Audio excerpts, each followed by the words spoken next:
So this also only works if you've already got a good alignment. If you don't have a good alignment, this isn't going to work.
Once that bolt comes out, this will all drop down. So we will grab a ratchet strap and hang it up right here.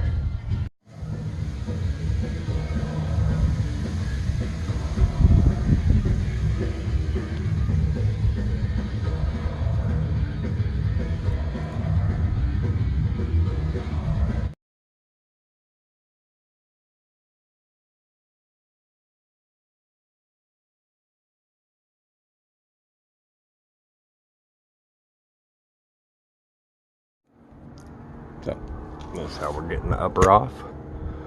Got the cap on it that the upper ball joint will slide into, and then we just got pressure coming in from the bottom.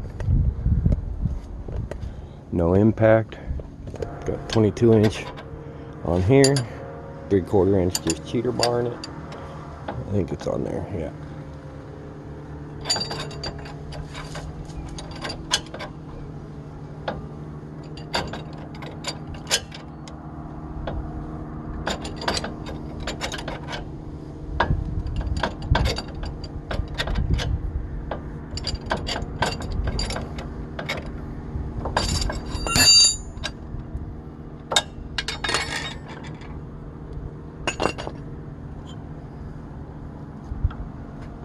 And right there, upper ball joint.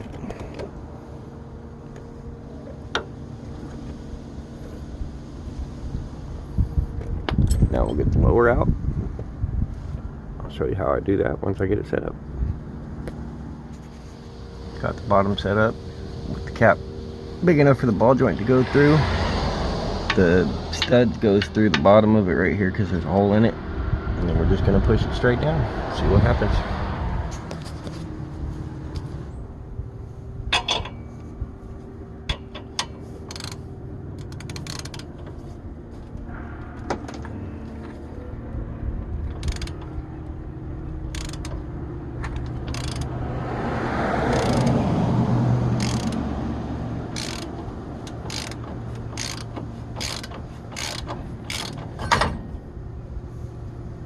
There's the lower ball joint out.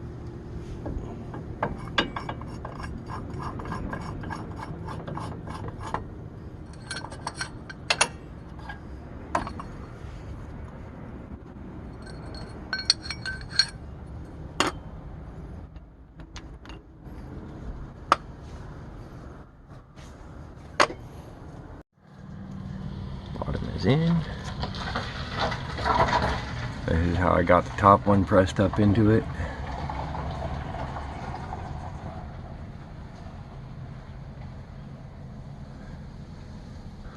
Ball joints are done.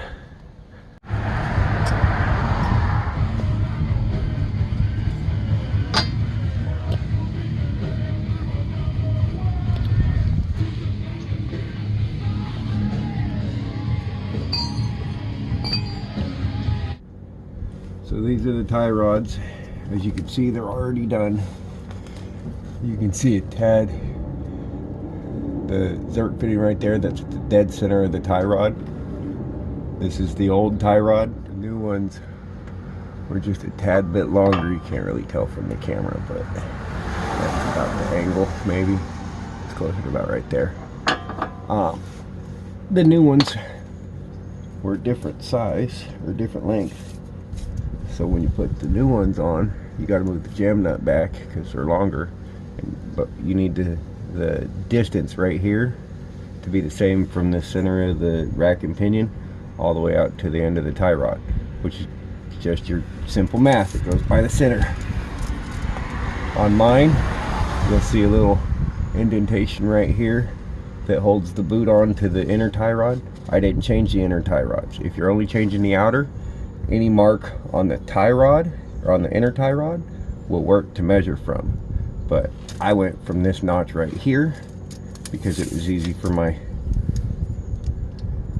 measuring tape to slide into it, and then I just went out to the center of the tie rod before I took it off. You just measure the center out. Now if I was doing the whole like inner and outer tie rod, I would pick a point somewhere around here, a solid point that's not going to move after you take the inner tie rod out, and then I'd go, like, say from here all the way out to the center of the tie rod, it's over here, and that gives you your length. Mine right here was like 8 inches, 8¼ inches, or 8½ inches, or something like that. I can't remember what it was, from this to the center. Whereas if we were doing the inner tie rod, what I would do is I'd measure from, we'll say, this point right here, since it's solid on the rack and pinion, and we'd take it all the way out to the center,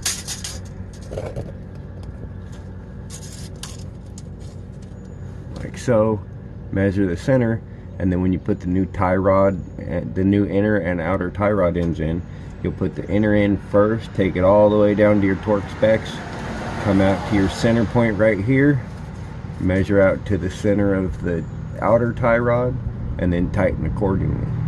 Once it's even, this also only works if you've already got a good alignment. If you don't have a good alignment, this isn't going to work. But this is how to do it if you've got a good alignment and to keep it still within spec. You'll just do your measurements. Outer tie rods, you go from the inner tie rod out and you'll measure it. And if you're doing inner and outer tie rods, you'll come from the rack and pinion out and you'll measure it. And you do the same thing on both sides before you take the old ones off, if you have good alignment. And then put it in, loosen up the jam nut, and then you'll bring the tie rod in or out depending on what your measurement is to get that number right. Tighten the jam nut back up and you're solid.